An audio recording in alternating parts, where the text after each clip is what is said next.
Bonjour tout le monde, c'est Ava. Hello tout le monde, c'est Charles.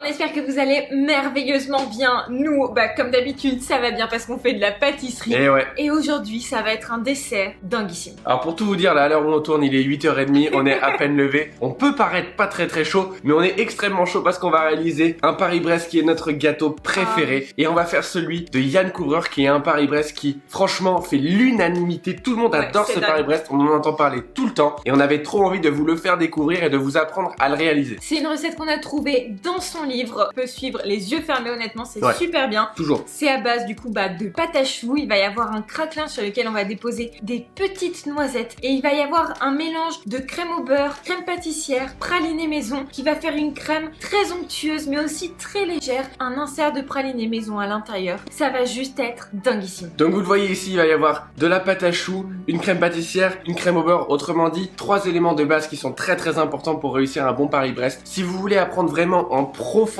ces trois étapes, ces 3 composés, et allez voir juste en dessous en description, on a nos ateliers virtuels qui parlent soit que de la pâte à choux, soit de toutes les crèmes de la pâtisserie qui sont vraiment très bien faits sans prétention, qui sont bien, donc allez checker si ça vous intéresse. Sur ce, on lance la pâte à choux, le craquelin, c'est parti. Dans un cul de poule, vous rassemblez le beurre pommade avec le sucre cassonade et la farine. Et on vient mélanger le tout avec nos doigts pour créer une pâte. Une fois qu'on a une pâte homogène, on la met entre 2 feuilles de papier sulfurisé et on vient l'étaler sur environ 2 mm. Il faut l'étaler assez grand pour pouvoir détailler notre craquelin. Ensuite, on retire la première feuille de papier sulfurisé et on vient détailler à l'aide de 2 grands emporte-pièces en forme de cercle un anneau. Les dimensions seront dans la description pour un petit et un grand Paris-Brest. On vient ensuite mettre du blanc d'œuf à l'aide d'un pinceau sur notre craquelin, la partie seulement de l'anneau qu'on récupérera ensuite, et on vient mettre des noisettes concassées. On met le tout 1 heure au congélateur. Dans une casserole, vous mettez l'eau, le lait, le sel, l'huile de pépins de raisin et le beurre. Et sur feu moyen, vous allez faire chauffer ce mélange jusqu'à ce que le beurre soit complètement fondu et jusqu'à atteindre une ébullition. Une fois que c'est le cas et que vous avez votre première bulle, vous pouvez sortir la casserole du feu et ajouter en une seule fois la farine bien tamisée pour éviter d'avoir des grumeaux. Vous mélangez jusqu'à ce que ce soit brièvement incorporé et on remet le tout sur feu moyen pour dessécher notre pâte à choux pendant environ 2 minutes. On la mélange en permanence pour ne pas qu'elle accroche. Et une fois qu'on sent qu'elle se décolle facilement des parois et qu'une fine peau se fait au fond de la casserole, on peut la mettre dans le bol de notre robot muni de la feuille. On mélange et on va ajouter petit à petit nos œufs. Les œufs doivent être battus et on les ajoute en 5-6 fois. Le mélange commence à trancher et dès qu'il se relie, on peut rajouter de l'œuf. Vous voyez, ça tranche, ça se relie et on rajoute de l'œuf, jusqu'à avoir tout mis. Et regardez bien la texture que vous devez obtenir à la fin. Vous devez obtenir le signe de la vague. Regardez, une petite vague. Avec les mêmes emporte-pièces que tout à l'heure, vous dessinez la forme de votre Paris-Brest qui doit avoir exactement la même forme que votre craquelin. Vous retournez la feuille pour ne pas que la pâte soit en contact avec le crayon. Vous collez votre feuille à la plaque et vous pouvez pocher votre Paris-Brest. Regardez bien le geste pour avoir un joli Paris-Brest. Ici, la douille est une douille lisse de 16 mm. Ensuite, on récupère notre craquelin congelé. On le retourne pour pouvoir plus facilement le détailler. Et on vient le déposer sur notre Paris-Brest, bien délicatement pour ne pas le casser. Et on peut enfourner pendant 30 minutes à 180 degrés. On récupère ensuite nos jolis Paris-Brest qu'on vient déposer en dehors de la plaque pour que ça arrête la cuisson. Une fois qu'ils sont francs, on va pouvoir les découper transversalement avec un couteau à dents. Essayez d'être le plus droit possible. Et on réserve. On va pouvoir enchaîner avec le praliné maison et après on va pouvoir faire notre crème, vous allez voir, qui est assez compliquée. En tout cas, il y a plusieurs étapes, mais je pense que ça va être délicieux. On met nos noisettes sur une plaque en silicone et on vient les torréfier pendant 30 minutes à 150 degrés. Ensuite, dans une casserole, on met le sucre semoule qu'on vient caraméliser tranquillement jusqu'à obtenir un joli caramel bien brun. On le fait refroidir sur une feuille en silicone et une fois que le caramel est bien froid, on vient le mettre avec les noisettes dans notre robot coupe.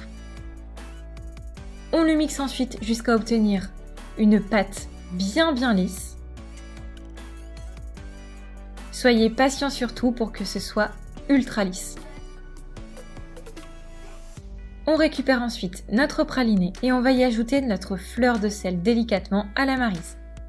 Notre praliné est prêt. Dans un bol d'eau bien froide, on vient mettre notre feuille de gélatine à hydrater pendant 10 minutes au réfrigérateur. À côté de ça, dans un cul de poule, on va mettre les jaunes d'œufs avec le sucre et on va fouetter le tout pendant une vingtaine de secondes bien vivement.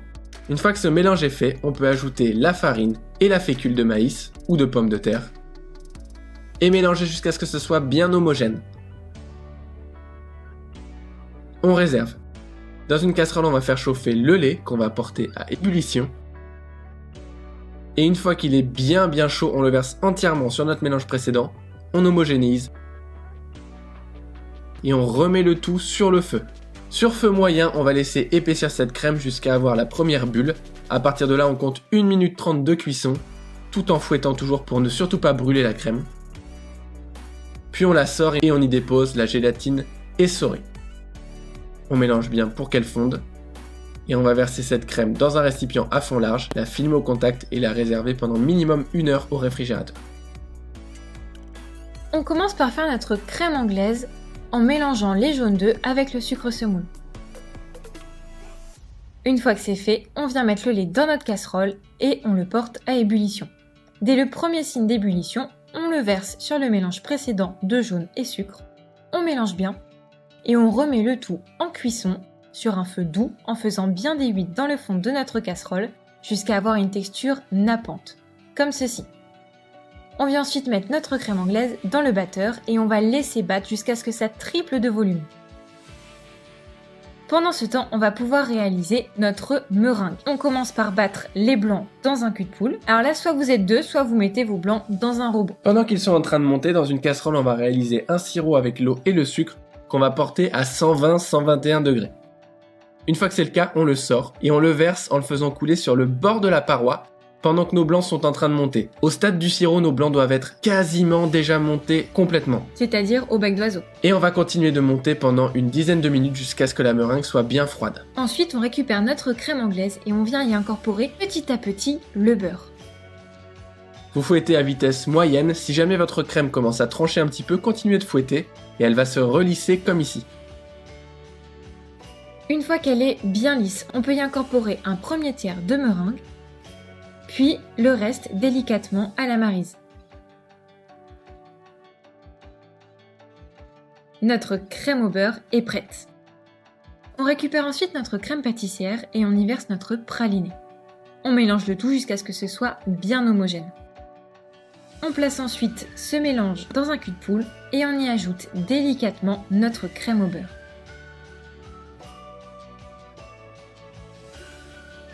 Et voilà notre crème à Paris-Brest qui est terminée. On la réserve toute une nuit au réfrigérateur dans une poche à douille.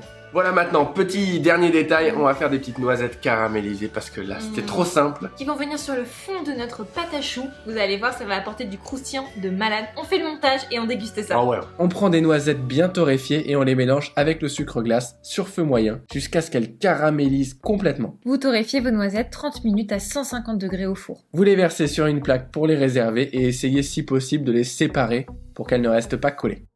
Pour commencer, on va déposer des jolis bandeaux de praliné pur dans le fond de la pâte à choux. Puis on ajoute des cacahuètes caramélisées. On en met selon les goûts. On va mettre ensuite un joli cordon de notre crème bien froide.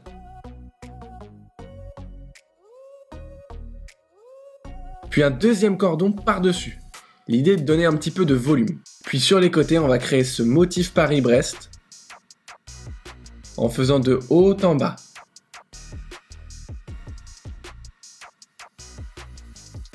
Ensuite, on rajoute du praliné pur à l'intérieur de notre cordon de crème pralinée pour ajouter encore plus de gourmandise. On saupoudre de sucre glace le dessus de notre Paris-Brest.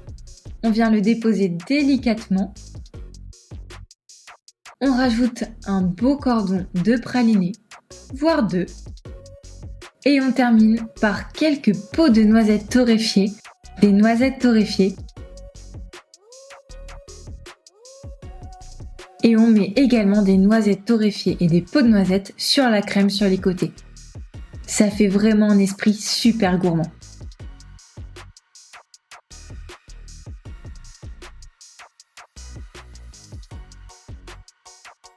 Regardez ça.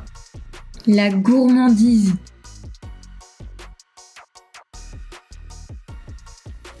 Regardez ça. Waouh, il y a le praliné qui coule là, c'est juste dingue. Et bah bon appétit à nous. J'espère à vous très vite. Bon appétit à vous bientôt, j'espère. C'est un petit déj pour nous. Le meilleur petit déj. Alors ce Paris-Brest, franchement ça fait très longtemps qu'on n'avait pas fait un Paris-Brest sur la chaîne. Qu'est-ce que c'est bon ce truc, c'est le meilleur gâteau selon nous. Le Paris-Brest en général et celui-là, il est incroyable, ce mélange des deux crèmes ça donne un truc léger mais en même temps gourmand, il y a des noisettes caramélisées, du sel, c'est parfait. Moi je suis tout à fait d'accord avec toi et honnêtement dès qu'on goûte un nouveau Paris-Brest on dit que c'est le meilleur, alors c'est compliqué mais honnêtement c'est...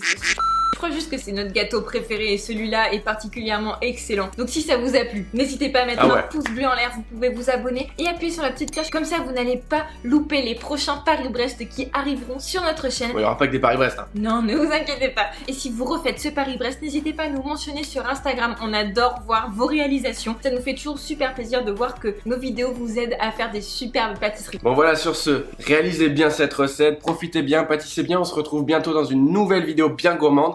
Bye. Ciao.